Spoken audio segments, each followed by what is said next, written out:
Matthew 3. In those days came John the Baptist, preaching in the wilderness of Judea, and saying, Repent ye, for the kingdom of heaven is at hand. For this is he that was spoken of by the prophet Isaiah, saying, The voice of one crying in the wilderness, Prepare ye the way of the Lord, make his paths straight. And the same John had his raiment of camel's hair, and a leathern girdle about his loins, and his meat was locusts and wild honey.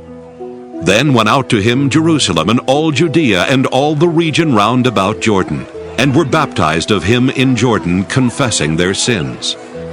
But when he saw many of the Pharisees and Sadducees come to his baptism, he said unto them, O generation of vipers, who hath warned you to flee from the wrath to come?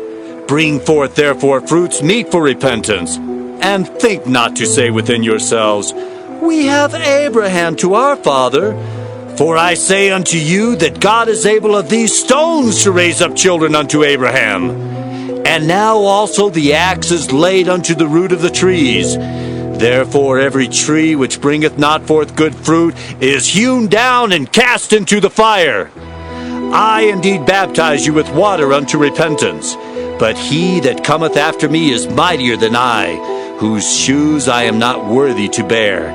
He shall baptize you with the Holy Ghost and with fire, whose fan is in his hand, and he will thoroughly purge his floor and gather his wheat into the garner, but he will burn up the chaff with unquenchable fire.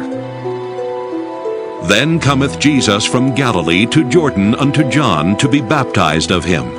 But John forbade him, saying, I have need to be baptized of thee, and comest thou to me? And Jesus answering said unto him, Suffer it to be so now, for thus it becometh us to fulfill all righteousness. Then he suffered him.